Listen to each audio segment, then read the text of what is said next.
ভক্তিযোগের গুরুত্ব আলোচনা করা হয়েছে। তারপরে কেন আবার বেদের অর্থ এই অধ্যায়ে বর্ণনা করা হচ্ছে। তো আমরা জানি যে বেদ অধ্যয়ন করার উদ্দেশ্য হচ্ছে শ্রীকৃষ্ণকে জানা। এখন এখানে গুরুত্বপূর্ণ নির্দেশনা আমরা পাচ্ছি যে এখানে যে আমি বেদ অধ্যয়ন করিনি, কিন্তু আমি কৃষ্ণ ভাবনাময় থেকে ভগবানের ভক্তিযুক্ত সেবায় নিয়োজিত রয়েছি। হ্যাঁ, তো ভগবানের যদি আমরা ভক্তিযুক্ত সেবায় নিয়োজিত হয়ে থাকি, তাহলে এটা বুঝতে হবে যে তার বেদের পূর্ণ জ্ঞান তিনি আহরণ করেছেন। বেদের পূর্ণ জ্ঞানটা আহরণ করেছেন। যে ভবে এলি আর গেলি, এলি আর গেলি। হ্যাঁ, মানে আমরা এখানে আসব, আবার পাপ পুণ্যের ফল ভোগ করে স্বর্গ নরক করে আবার আসবো, আবার যাব, আবার যাব, আবার আসবো, আবার যাব। মানে এক ডাল থেকে এই বৃক্ষের কি বলছে আর এক ডালে যাব, মানে তার কোনো অন্ত নেই, মানে ঘুরে বেড়াতেই থাকবো। তো তো এই বৃক্ষটির প্রতি যে আসক্তি, তার পক্ষে মুক্তি লাভের কোনো সম্ভাবনাই নেই। এখন তাহলে মানুষকে কি নিম্নমুখী করার উদ্দেশ্য, না ঊর্ধ্বমুখী করার উদ্দেশ্য? তাহলে করার জন্য বৈদিক ছন্দ তাকে এই বৃক্ষের পাতা রূপে বর্ণনা করা হয়েছে। এই বৃক্ষের পাতাগুলি বৈদিক ছন্দ, এবং এই বৃক্ষের মূলটি ঊর্ধ্বমুখী। শুরু হয়েছে যেখান থেকে ব্রহ্মা অধিষ্ঠিত, সেখান থেকে, ব্রহ্মাণ্ডের সর্বোচ্চ লোক গ্রহ থেকে। এখন আমরা বারবার আলোচনা করছি যে আমরা এই যে এখানে বাস করছি তার নাম হচ্ছে পৃথিবী, এটাকে ভূলোক বলে। এখন সর্বোচ্চ লোক আমরা পেলাম কোন লোক? সত্যলোক বা ব্রহ্মলোক। তার মানে এখানে উচ্চ লোকের গুলি আমাদের কথা বলা হয়েছে। তাহলে আমাদের এই উচ্চ লোকের ক্রমের বর্ণনা, মানে আমরা যে মানে পৃথিবীতে আছি তার উচ্চ লোকগুলি কি কি, এটা একজন কেউ বলুন। সবাইকেই বলা এটা পারতে হবে। অবনী কুমার পাল প্রভু বলুন। আরে বল প্রভু, আমাদের ভূলোকের উপরে আছে ভূবলোক, তারপরে হচ্ছে কি মহালোক, তারপরে জনলোক, তপলোক, সত্যলোক, আর তারপরে ব্রহ্মলোক। এই তো প্রভু। সত্যলোকটাই ব্রহ্মলোক প্রভু, আর স্বর্গটা আপনি বলেননি। ও আচ্ছা, মানে এই ভুব তারপর স্বর্গ। হ্যাঁ, ভুব স্বর্গ, তারপরে জনলোক। হ্যাঁ, তো না, জনলোক না, স্বর্গের পরে মহলোক। ও আচ্ছা, তারপর হ্যাঁ, আচ্ছা ভুল হয়ে গেছে, ক্ষমা করবেন। মহের পরে জনলোক, তপলোক, সত্যলোক। আর একজন কেউ বলুন, সবাইকে বললে ভালো, কারণ এইটা বলুন। বঙ্কিম প্রভু বলুন। আমরা আছি ভূলোকে, আমাদের ঊর্ধ্বে ভূবলোক, তার ঊর্ধ্বে স্বর্গলোক, তার ঊর্ধ্বে মহালোক, তার ঊর্ধ্বে জনলোক, তার ঊর্ধ্বে তপলোক, তার ঊর্ধ্বে সত্যলোক। সত্যলোককে বলা হয় দ্বারকা এবং গোলক বৃন্দাবন। না না, আমরা জড়জগতের কথাই আছি। জড়জগৎটা আছে সত্যলোক পর্যন্ত। সত্যলোক তৈরি, হ্যাঁ। আর সত্যলোকই হচ্ছে ব্রহ্মালোক। ব্রহ্মা থাকেন ওখানে, ব্রহ্মা থাকে সত্যলোকেই, ব্রহ্মা থাকে। তো এইটা আমরা গত শ্লোকেই আমরা এটা পেয়েছি। হ্যাঁ, আর কেউ চেষ্টা করবেন, ট্রাই করবেন একজন। হরে কৃষ্ণ প্রভু, প্রণাম। বলো। ভূলোকের উপরে ভূবলোক, স্বর্গলোক, তারপর মহলোক, জনলোক, তপলোক, সত্যলোক। আরে বাবা, ধন্যবাদ। তাহলে আমরা অন্তত আমাদের স্মরণ হচ্ছে বারবার আলোচনার ফলে, এটা খুব ভালো। তো এখন মুক্ত হওয়ার যে বন্ধন মুক্ত, এই বৃক্ষটি সম্বন্ধে অবগত হতে পারেন, তিনি তার বন্ধন থেকে মুক্ত হন। তাহলে এই বৃক্ষটা হচ্ছে মায়াময়। তাহলে মায়াময় মানে আমরা মায়ার বন্ধন থেকে মুক্ত হব। এখন আমরা ভগবানের শক্তি হচ্ছে তটস্থা শক্তি। আমরা তটস্থা শক্তি হয়ে আমাদের উদ্দেশ্য হচ্ছে অন্তরঙ্গা শক্তির সঙ্গে যুক্ত হওয়া। তো আমরা অন্তরঙ্গা শক্তির সঙ্গে যুক্ত না হয়ে আমরা বহিরঙ্গা শক্তির সঙ্গে অর্থাৎ মহামায়ার সঙ্গে যুক্ত হচ্ছি। তাহলে মহামায়ার সঙ্গে যদি আমরা যুক্ত হই তাহলে আমরা এর শেষ কোথাও দেখতে পাবো না এই বৃক্ষটি, মানে আমরা অনুধাবন করতে পারবো না। তাহলে আমাদেরকে কি করতে হবে? সেই জন্য এখানে উচ্চতর লোকের কথা বলা হচ্ছে যে আমরা যোগমায়ার সমীপে আমরা যাব, তাহলে আমরা কি করব? আমরা ভগবান সম্বন্ধে জানতে পারবো। একটু ইয়েগুলো বন্ধ করুন। নানা রকম ভাবে বর্ণিত হয়েছে যে হয়েছে। তো এখন 13 অধ্যায় পর্যন্ত আমরা দেখেছি যে ভক্তি যুগে পরমেশ্বর ভগবানের সেবা করাই হচ্ছে সর্বোৎকৃষ্ট পন্থা। আমরা কোথায় দেখেছি? যে 13 অধ্যায় পর্যন্ত আমরা দেখেছি যে ভগবানের সেবা করাই সর্বোৎকৃষ্ট পন্থা। এখন আমরা ভক্তি যুগের মূল তো আছি, তার মূল একটা তত্ত্ব আছে যে জড়জাগতিক কর্মে অনাসক্তি, মানে জড় আসক্তি, জড় আসক্তির প্রতি আমাদের আসক্তি থাকবে না।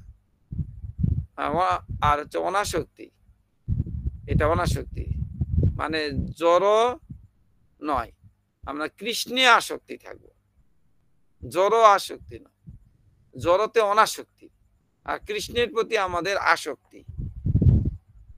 তো এই জড়জগতের প্রতি আসক্তির বন্ধনটা ছিন্ন করার কিভাবে আমরা ছিন্ন করব?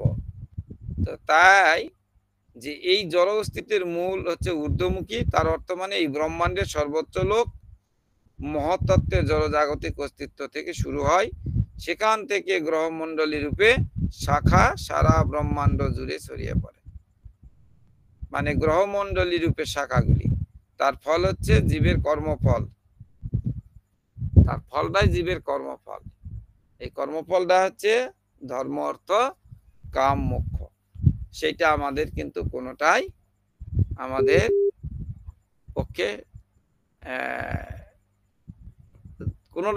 পক্ষে আমাদের প্রকৃত আমাদের উদ্দেশ্য বয়ে আনবেন না, কোনোটাই না। ধর্ম, অর্থ, কাম, মোক্ষ এইটা না। তো এখন আমরা চলে যাব যে 2 নাম্বার শ্লোকে। 2 নাম্বার শ্লোকে আমরা অনুবাদে পাচ্ছি যে এই বৃক্ষের শাখাসমূহ জরা প্রকৃতির 3টি গুণের দ্বারা পুষ্ট হয়। জরা প্রকৃতির 3টি গুণ হচ্ছে সত্য, রজ, তম, এই 3টি গুণ পুষ্ট হয়ে অধদেশ এবং ঊর্ধ্বদেশে বিস্তৃত হয়। আর ইন্দ্রিয়ের বিষয়সমূহ এই শাখাগুলির পল্লব। তাহলে ইন্দ্রিয়ের বিষয়গুলি কেউ একজন বলুন, যে ইন্দ্রিয়গুলি বলুন আগে, তারপরে ইন্দ্রিয়ের বিষয় আসবে। এগুলো আমরা আলোচনা করি। ইন্দ্রিয়ের বিষয়সমূহ। তাহলে ইন্দ্রিয়গুলি যদি আমরা বলতে পারি, ইন্দ্রিয়গুলি একজন কেউ বলুন। হরে কৃষ্ণ, প্রভু প্রণাম। চক্ষু, কর্ণ, নাসিকা, ত্বক, জিহ্বা। এগুলি কি? এগুলি ইন্দ্রিয়, জ্ঞানেন্দ্রিয়, জ্ঞানেন্দ্রিয় না কর্মেন্দ্রিয়? এগুলি জ্ঞানেন্দ্রিয়। আরো কর্মেন্দ্রিয় আছে আমাদের 5টি। হ্যাঁ, কর্মেন্দ্রিয় 5টি। হস্ত, পদ, পায়ু, উপস্থ, বাক। তাহলে ইন্দ্রিয়গুলি আমরা জানলাম। তো এই ইন্দ্রিয়ের বিষয়সমূহ কি কি?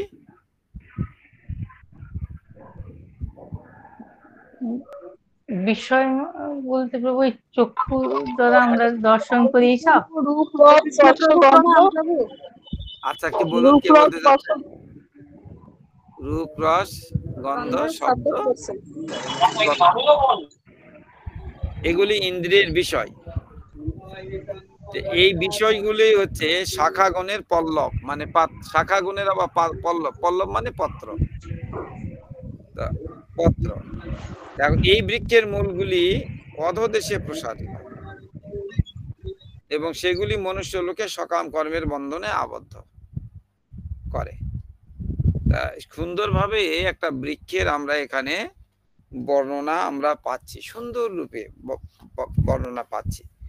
এই বৃক্ষের বর্ণনাটা আমাদেরকে বুঝতে হবে, হৃদয়ঙ্গম করতে হবে। সেটা কি আমাদের হৃদয়ঙ্গম করা? যে এর মূল সমূহ এই জড়জগৎরূপী বৃক্ষের প্রকৃত মূল ঊর্ধ্বমুখী, আর এর মানে এর শুরু সমগ্র ব্রহ্মাণ্ডের সর্বোচ্চ ব্রহ্মলোক থেকে। শুরুটা হয়েছে ব্রহ্মলোক থেকে। তো এখন শাখা সমূহ আমাদের বলছে, শাখা সমূহ উচ্চতর এবং নিম্নলোক সমূহ, উচ্চতর এবং নিম্নলোক সমূহ। আমরা উচ্চতর লোকগুলি তো আমরা জানলাম, এবার আমরা চেষ্টা করব নিম্নতর লোকগুলি কি আছে আমাদের। আমাদের পৃথিবী থেকে উচ্চতর লোক জানলাম, তাহলে নিম্নতর লোকগুলির কথা একটু কেউ চেষ্টা করুন, কয়টা মনে আছে? হরে কৃষ্ণ, প্রণাম প্রভু। প্রভু অতল, বিতল, সুতল, মহাতল, রসাতল, এগুলি মনে আছে প্রভু। হরি বল। আর একজন কেউ বলুন, যদি আমরা পুরোনোটা পেয়ে যাই। হরে কৃষ্ণ প্রভু। অতল, বিতল, সুতল, তলাতল, মহাতল, রসাতল, পাতাল। হরি বল। তাহলে আমরা পূর্বে মাতাজি, আমাদের তৃপ্তি চ্যাটার্জি মুখার্জি মাতা, আরেকবার বলুন। অতল, বিতল, সুতল, তলাতল, মহাতল, রসাতল, পাতাল। হরি বল। ধন্যবাদ। তাহলে আমরা উচ্চ এবং নিম্ন লোকগুলি সমূহ আমরা জানতে পারলাম। এখন এই পাতাগুলি কি? পাতাগুলি হচ্ছে বৈদিক মন্ত্র সমূহ। সে বৃক্ষের পাতাগুলির বর্ণনা করা আছে যে বৈদিক মন্ত্র সমূহ। আর এর প্রশাখা, একজন বলুন প্রশাখা কি? আচ্ছা আমি বলছি। তাহলে শাখা, তারপরে হয় প্রশাখা, তাই না? শাখাটা একটু মোটা হবে, তার থেকে আবার যে এটা বের হয়ে গেছে সেটাকে বলছে প্রশাখা। তো এই প্রশাখা হচ্ছে ইন্দ্রিয়ের বিষয়সমূহ। যে ইন্দ্রিয়ের বিষয়সমূহ গুলো আমরা বললাম রূপ, রস, গন্ধ, শব্দ, স্পর্শ। আশা করি প্রত্যেকেই এই বিষয়গুলো অন্তত এই রূপ, রস, গন্ধ, শব্দ, স্পর্শ এইগুলি আমরা প্রত্যেকেই আমরা যেন কিছুটা মনে থাকে।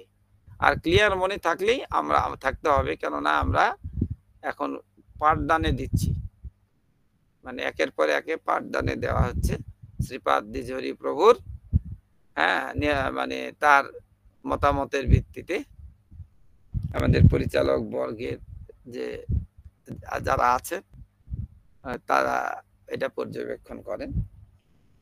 তো এই প্রশাখা হচ্ছে ইন্দ্রিয়ের বিষয়সমূহ। আর শাখার যে শাখার অগ্রভাগ, এই অগ্রভাগটা হচ্ছে ইন্দ্রিয় সমূহ, আর প্রশাখা হচ্ছে বিষয় সমূহ। আর ফল কি দেয়? ফল হচ্ছে চতুর যে বর্গ আছে, ধর্ম, অর্থ, কাম, মোক্ষ। এটা হচ্ছে ফল। একটা বৃক্ষের বর্ণনা হচ্ছে। এখন পুষ্টি এখানে আছে, পুষ্টিটা কিসে হয়? হ্যাঁ, পুষ্টি হয় তিনটি জড় গুণের দ্বারা, তাই না? পুষ্টি হয় জড়া প্রকৃতি 3 গুণ দ্বারা, এরা পুষ্টি পায়। কিন্তু সাধারণ বৃক্ষগুলি কিভাবে পুষ্টি পায়? এই 3 গুণ দ্বারা পুষ্টি পায় সাধারণ বৃক্ষগুলো? এটা সম্বন্ধে কেউ বলতে পারেন? প্রভু, সাধারণ বৃক্ষগুলো জল দ্বারা পুষ্ট হয়। জল দ্বারা, মানে মূল দ্বারা জলে আসে, সেই জল দ্বারা তারা পুষ্ট হয়ে যায়। কিন্তু এই বৃক্ষটি কি দ্বারা পুষ্ট হচ্ছে? এই বৃক্ষটি জড় প্রকৃতি 3টি গুণ দ্বারা পুষ্ট হচ্ছে, সত্য, রজ, তম, এই 3টি গুণ দ্বারা। এই বৃক্ষে জীব জড়িয়ে পড়ে। কিভাবে জড়িয়ে পড়ে? যে বদ্ধ জীব প্রতিনিয়ত এক শাখা থেকে অন্য শাখায় ঘুরিয়ে বেরিয়ে ফল আস্বাদন চেষ্টা করে। বদ্ধ জীব প্রতিনিয়ত এক শাখা থেকে অন্য শাখায় ঘুরিয়ে বেরিয়ে ফল আস্বাদনের চেষ্টা করে। আর এই বৃক্ষ কতদূর পর্যন্ত বিস্তৃত বা এর শেষ কোথায় তা কেউ দেখতে পায় না। তো জীব ভগবান শ্রীকৃষ্ণের সনাতন বিভিন্নাংশ, মম এব অংশ জীবলোক জীবভূত সনাতন, এই বিভিন্নাংশ হওয়া সত্ত্বেও ইন্দ্রিয়ের দ্বারা অস্তিত্ব রক্ষার সংগ্রাম করছে। অস্তিত্বের সংগ্রাম করছে ইন্দ্রিয়ের দ্বারা। এটা সুন্দর একটা আমাদের এখানে আমরা কথা পাচ্ছি। এখন আমাদেরকে বলা হচ্ছে যে নিম্নাংশে মানুষ, পশু, গরু, ঘোড়া, কুকুর, বেড়াল ইত্যাদি বৈচিত্র্যময় জীবের প্রকাশ পায় এখানে। এরা অধোমুখী শাখাগুলিতে অবস্থিত এবং ঊর্ধ্বমুখী শাখাতে আছে দেবতা, গন্ধর্ব এবং আদি উচ্চ প্রজাতির জীবসমূহ। ভৃগুমুনি আছে, হ্যাঁ, আরো আছে, যেমন ব্রহ্মালোকে ব্রহ্মা আছে। ঊর্ধ্ব গন্ধর্বরা আছে, যারা গান বাজনা অনেক, তারা তারা একেবারে খুবই রক্তের সঙ্গে মিশে আছে। তা এখন দেখা যায় যে জলের অভাবে কোনো জমি অনুর্বর হয়, আবার কোন কোন জমি উর্বর হয়। জলের অভাবেই অনুর্বর হয়, আবার আবার কোন কোন জমি উর্বর হয়। তেমনি জরা প্রকৃতির গুণের মাত্রা অনুসারে বিভিন্ন জায়গায় বিভিন্ন রকম প্রজাতির প্রকাশ হয়, তাই না? আমরা যদি লক্ষ্য করে দেখতে পারি যে দেখুন যে আমাদের এক এক দেশে এক একটা আবহাওয়া, জলবায়ু বিভিন্নভাবে থাকার ফলে তারা প্রসিদ্ধ হয় এক এক ক্ষেত্রে। সব দেশে, একই দেশে সবগুলো হয় না। হ্যাঁ, তো এখন আমরা আবার উল্লেখ করছি যে বৃক্ষের পল্লবগুলি হচ্ছে ইন্দ্রিয়ের বিষয়সমূহ, আর প্রকৃতির বিভিন্ন গুণের বিকাশের ফলে বিভিন্ন ইন্দ্রিয়ের বিকাশ হয়।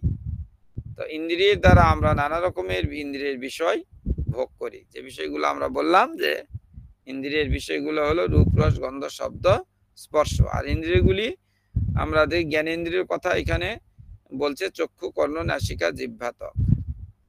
হ্যাঁ, তো দেখুন যে আমাদের চোখ একটা না, কয়টা চোখ দিয়েছে? দুটো চোখ দেওয়া হয়েছে। একটা চোখ দিয়ে নয়, দুটো চোখ। এখন এই দুটো চোখের আমাদের সঠিক সদ্ব্যবহার যদি আমরা করতে পারি যথাযথভাবে, হ্যাঁ, যে কি বলছে যে আমাদের যেটা নগর কীর্তন আছে সেইখানে বলা হচ্ছে, হ্যাঁ, যে শিব জপে পঞ্চমুখে গাওরে মধুর হরিনাম। হ্যাঁ, আমার তো একটা মুখ কেন? তা দেখুন, আমাদের যদি এইরকম যদি কল্পনা করুন একটা, যে আমার 5টা ল্যাপটপ আছে বা 5টা মোবাইল আছে, হ্যাঁ, তো আমি এই 5টা মোবাইলে 5 স্থানে আমি ক্লাস করব। হ্যাঁ, তাহলে কি আমাদের কি চিন্তা ভাবনা আসবে? তখন আমাদের চিন্তা ভাবনা আসবে যে আমাদের দুটো চোখ দিয়ে আর হচ্ছে না, আমাদের 5টা চোখ লাগবে বা 7টা চোখ লাগবে, মাছির মতো, তাই না? মাছির সারা দেহেই চোখ আছে। মাছির মতো চোখের দরকার, তখন বেশি চোখ আমাদের লাগবে। হ্যাঁ, তাহলে আমাদের কি আরো তৃপ্তি হবে না? অনেক জুমগুলো আমাদের মিস হয়ে যায়, একসঙ্গে হয়ে যায় কারো কারো, যদি 5টাতে থাকতে পারতাম এইরকম। কর্ণও ঠিক তাই, যে দেখুন যে কিরকম ভাবে যে ভগবান এই উপকরণগুলো দিয়েছে, আর ব্রহ্মা কিভাবে তৈরি করেছে। দুটো কান, একটা কান না, দুটো দিয়েছে। আবার নাসিকাও দুটো দিয়েছে। আবার এই যে জিহ্বা দিয়েছে স্বাদ গ্রহণের জন্য। হ্যাঁ, চক্ষু, কর্ণ, নাসিকা, জিহ্বা, আবার ত্বক আছে আমাদের, গরম ঠান্ডা, হ্যাঁ, উপভোগ আমাদের করতে পারে, মানে ত্বকগুলো বিভিন্নতা আছে। তো এই যে ইন্দ্রিয়গুলি হচ্ছে ডালপালার হচ্ছে ডগা, যা ইন্দ্রিয় গ্রাহ্য বিষয়গুলি উপভোগের প্রতি আসক্ত। ইন্দ্রিয় গ্রাহ্য বিষয়গুলি ভোগের প্রতি আকৃষ্ট, মানে জড় জগতের মায়ার যে ঝলকানি, সেই ঝলকানির প্রতি আমরা আকৃষ্ট। আর আকৃষ্ট না হয়ে আমাদের উপায় নেই। আমাদের জড়বিদ্যা জীবকে করেছে গাধা। জড়বিদ্যা জীবকে করেছে গাধা। কেন? যে আমাদের চেতনার পরিবর্তন হচ্ছে না। হ্যাঁ, চেতনা যে আমাদের চেতনার যে পরিবর্তন, এই পরিবর্তন আমাদের হচ্ছে না। কিভাবে হবে? যেখানেই বিল বোর্ড লাগানো থাকবে, যেখানেই আমাদের অ্যাডভার্টাইজ থাকবে আর করা থাকবে, সেখানে দেখুন যে কিরকম বাহারি অ্যাডভার্টাইজ, আকৃষ্ট করার মানুষকে, কি এই জড় ভোগের প্রতি আকৃষ্ট হওয়ার জন্য। কিন্তু জড় ভোগ থেকে যে আমরা আসক্তি থেকে নিরাসক্ত হব, সেই ব্যবস্থা এখানে কি আমরা দেখতে পাচ্ছি? না, আমরা দেখতে পাচ্ছি না। এরকম আমরা দেখতে পাচ্ছি না। কতিপয় যারা আছেন তারা প্রচেষ্টা অব্যাহত চালিয়ে যাচ্ছেন, মানে রেখেছেন। এর ফলে আমাদের কি হচ্ছে, একটা ফলাফল আছে যে এর ফলে আমাদের যে হিংসা বা ঈর্ষা নামক যে মারাত্মক একটা কাম, ক্রোধ, লোভ, মোহ, মদ, মাৎসর্য, এই শত্রুগুলি আমাদের কাছে একেবারে কি হচ্ছে, আমাদের মধ্যে একেবারে চলে আসছে, উত্তেজিত হয়ে যাচ্ছে। কাম, ক্রোধ, লোভ, মোহ, মদ, মাৎসর্য। আমরা এখানে এটা চিন্তা আমরা করতে পারছি না। আমরা কোথায় চিন্তা করছি? আমরা চিন্তাটা কোথায় নিয়ে গিয়েছি? একবার ভালো করে ভেবে দেখুন যে চিন্তাটা আমরা কোথায় নিয়ে গিয়েছি। আমার এগনেস্টে কেউ কথা বলেছে, সে আমার শত্রু। আমার স্বার্থে কেউ আঘাত দিয়েছে, সে আমার শত্রু। হ্যাঁ, আমাকে কেউ মান দিচ্ছে না, সে আমার শত্রু। তাহলে এইগুলি আমরা তার সঙ্গে আমরা শত্রুতা করে চলে যাচ্ছি। একটা দেশ আর একটা দেশের সঙ্গে যুদ্ধ, বিগ্রহ, হিংসা দেশে এখন ভরপুর আমরা হয়ে গেছি, পরিপূর্ণ হয়ে গেছি। কিন্তু আমার মধ্যে যে শত্রুগুলো আছে, সেই শত্রুগুলোর কথা কি আমরা ভেবেছি? যে কাম, ক্রোধ, লোভ নরকের দ্বার, কামনা বাসনা, বিষয়ে চিন্তা করতে করতে কাম চলে আসে, কামনা বাসনা চলে আসে। তাই এইভাবে এই কামনা বাসনা যখন থাকবে, তখন কাম থেকে আবার ক্রোধ হবে, লোভ হবে, মোহ এসে যাবে, তাই না? এবং তার মধ্যে স্মৃতিভংস হয়ে যাবে। এলোমেলো হয়ে যাবে, তখন সর্বনাশ, তখন আমাদের মৃত্যু আমাদের ঘটে যাবে।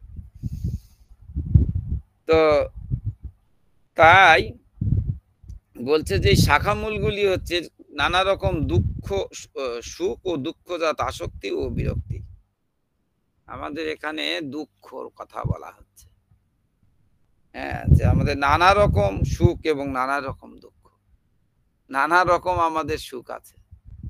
তো জড়জগতে সুখের খুবই লেশ মাত্র, মানে সামান্য সময়, হয়তো সময়ের জন্য, ক্ষণিক সময়ের জন্য আমরা সুখ বলি, কিন্তু জড়জগতে আসলে দুঃখালয়, দুঃখের আলয় এটা। অশাশ্বতম দুঃখালয়ম এই জড়জগৎটা। তো এভাবে সর্বদিক থেকে গৌণ মূলগুলি এসে ধর্ম অধর্ম, পাপ পুণ্য করার প্রবণতা উদয় হয়। ধর্ম অধর্ম, পাপ পুণ্য করার উদয় হয়। ধর্ম করবো, আবার অধর্ম করবো, পাপ করবো, পুণ্য করবো, এইরকম। তো এই যে মনুষ্য লোকে জীবের যে এই কর্মক্ষেত্র, অর্থাৎ পাপ পুণ্যের, একবার পাপ করব, পুণ্য করব, পাপের ফলে স্বর্গে যাব, বা পুণ্যের ফলে আমরা চলে যাব স্বর্গে বা আরো উচ্চতর লোকে, এই যাব। এইভাবে আমাদের এই মনুষ্য লোক, এই জীবের হচ্ছে কর্মক্ষেত্র, এইখানে কর্মক্ষেত্র। তো সেইখান থেকে আমাদের ঊর্ধ্ব দিকে ধাবিত হতে হবে। অর্থাৎ এই যে একটা অশ্বত্থ বৃক্ষ নিয়ে আমাদেরকে কিভাবে আমরা বুঝতে পারছি এবং কিভাবে বোঝানো হচ্ছে এখানে, সেটা খুব আমাদের এই 15 অধ্যায়ের যে 15টি অধ্যায়ের যে মাত্র কয়েকটি শ্লোক আছে, কয়টা 20টা বোধহয় শ্লোক আছে, এই শ্লোকগুলি আমাদের জন্য অত্যন্ত সুন্দর হবে। পরবর্তী শ্লোকগুলোতে আমরা আরো স্পষ্টভাবে আমরা দেখতে পাবো। তো সেইখানে আমাদের এই বৃক্ষটার আমরা বারবার উদাহরণ দিয়েছি এবং আমরা বলিও সেটা। এটার মূল জিনিসটা হচ্ছে যে বারবার আমরা শুনি, আবারও শুনছি যে যুবরাজের কি হয়েছে, তার মানে স্ত্রীর সোনার গহনা, হীরার গহনা চকচক, তো তিনি খুলে রেখে স্নান করছেন, আর একটা কাকে এসে সেটা নিয়ে চলে গেল। অনেক ভালো খাদ্য বলে ছো মেরে নিয়ে চলে গেল। তো নিয়ে যাওয়ার পরে একটা গাছের ডালে বসলো, বসে এদিক তখন বললো যে না, এখানে এখন আরাম করে এটা খাই। যখন সে এ ঠোকর সে ঠোকর দিচ্ছে, হ্যাঁ, তখন তাই দেখছে সেটাই তাকেই আঘাত করছে, মানে এটা খাবার জিনিস নয়। তখন কাক তো সেটা তার মূল্য না বুঝে সে গাছেই রেখে চলে গেল। হ্যাঁ, সুন্দরভাবে। এখন এদিকে কি করেছে যে রানী খুব চিন্তিত, কান্নাকাটি করছে। এখন রাজকুমার বলছে তুমি কান্নাকাটি করছো কেন, ওর থেকে ভালো ইয়ে করে দেবো না, ওটাকে আরো এনে দেবো, এটার জন্য চিন্তা করার কোনো প্রয়োজন। আমাদের কি গয়নার অভাব আছে নাকি? গয়না তো অভাব নাই, কিন্তু অভাব কি, ওইটা তার আশীর্বাদের। হ্যাঁ, যে গহনাটা মানে যে নেকলেসটা হারিয়ে গেছে সেটা হচ্ছে তার আশীর্বাদের। তো সেই রাজকুমার বা আমরা সেটা মূল্য আমরা বুঝতে পারছি না। একটা ওটা তো আমরা মূল্য একটা করে দিব, বানিয়ে দিব, কিনে দিব। মানে আমাদের এই ব্যবস্থাটা এইরকম হয়ে গেছে যে কিনে দেবো, বানিয়ে দেবো, কিনে দিব, বানিয়ে দেবো, এইরকম কি ওই হরধনু ভঙ্গের মতো। হ্যাঁ, ধর্ম ক্লাসে পড়াচ্ছে এখন পরিদর্শক গিয়েছেন, তা এখন তিনি এই ধর্ম পড়ানো শুনেছে, এখন বিষয়টা পড়ানো হচ্ছে যে হরধনু ভঙ্গ। এখন পরিদর্শক বলছে যে তোমরা এটা বুঝতে পেরেছো? হ্যাঁ। তার হরধনুটা ভাঙলো কে, বলো কে? সবাই নিশ্চুপ, কেউ বলছে না। তো তখন একজন তখন ছাত্র বলছে যে ওই পিছনে বসেছে, ও ভেঙেছে হরধনু। হ্যাঁ, এখন টিচার সঙ্গে সঙ্গে বলছে যে ওই ভেঙেছে হরধনু। ওই খুব দুষ্ট, তাই না? হ্যাঁ, তো এখন এইটা নিয়ে তো ঝামেলা হয়ে, সেইটা নিয়ে তো বলছে যে কেউ ছাত্রও বুঝছে না, মাস্টারও বুঝছে না, তাহলে তো এটার মিটিং দেওয়া হয়। তো মিটিংয়ে দেওয়া হয়েছে, বড় মিটিং দেওয়া হয়েছে, সেখানে দিয়ে সেখানে বলছে যে কি সমস্যা হলো, এত বড় মিটিং, হঠাৎ করে জরুরি মিটিং। এখন পরিদর্শক বলছে যে হরধনুটা ভাঙলো কে, মানে এই সিচুয়েশনে। তাহলে বলছে যে হরধনুটা ভাঙলো তো অসুবিধা কি আছে, আর এই ওই হরধনুটা ভাঙিছে তো কি আছে, ওটা আবার করে দেব। হ্যাঁ, এটা করে দিলেই হলো, কাজ এটা নিয়ে এত হইচই করা লাগে। আমাদের শিক্ষা ব্যবস্থাটা এইরকম চলছে। ওইটাতে আমরা যাচ্ছি না যে ওইটাতে তার কত একটা স্মৃতি জড়িত আছে। তো সে বলছে না, আমি ওইটাই চাই।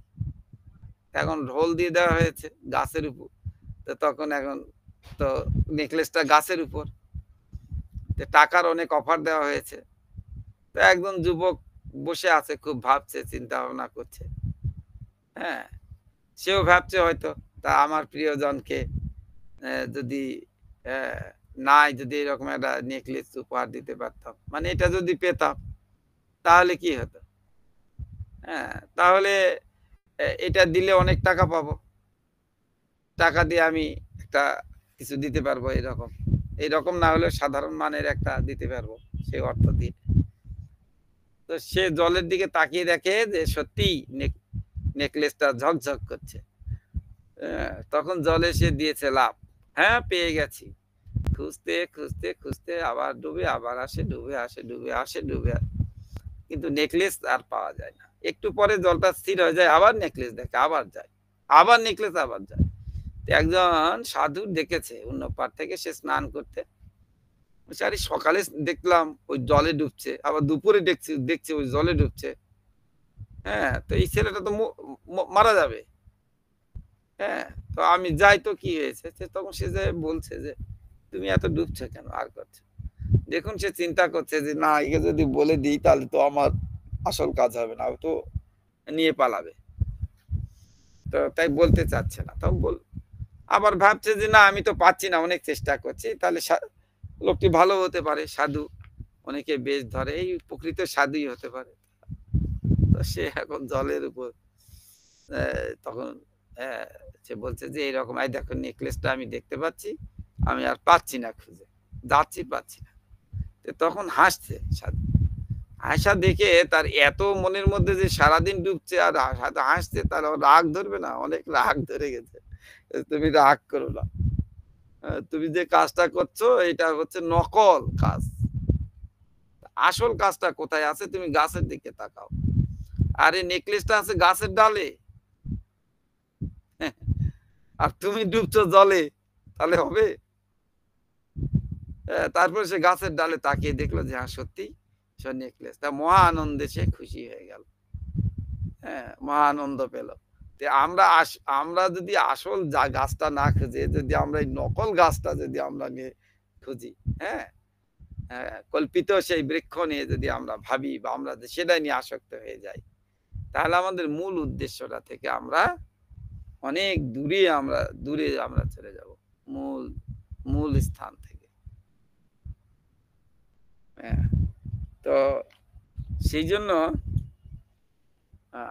আমরা এখান থেকে অনেক শিক্ষাগুলি আমরা সামনের শ্লোকে আবার পেয়ে যাব। তা আমরা আর বিস্তারিত যাচ্ছি না, যেখান থেকে স্টপ দিচ্ছে, কারণ আমাদের সময় অতিক্রান্ত হয়ে গেছে। তো সুধী ভক্তবৃন্দ, আমরা আশা করি এই বৃক্ষটা সম্পর্কে আমরা আরো গভীরে প্রবেশ করতে পারবো এবং আমরা জানতে পারবো। তো এখান থেকে যে বিশ্রাম নিচ্ছি। বাঞ্ছা কল্পতরুভ্যশ্চ কৃপা সিন্ধুভ্যেব চ পতিতানাং পাবনেভ্যো বৈষ্ণবেভ্যো নমঃ।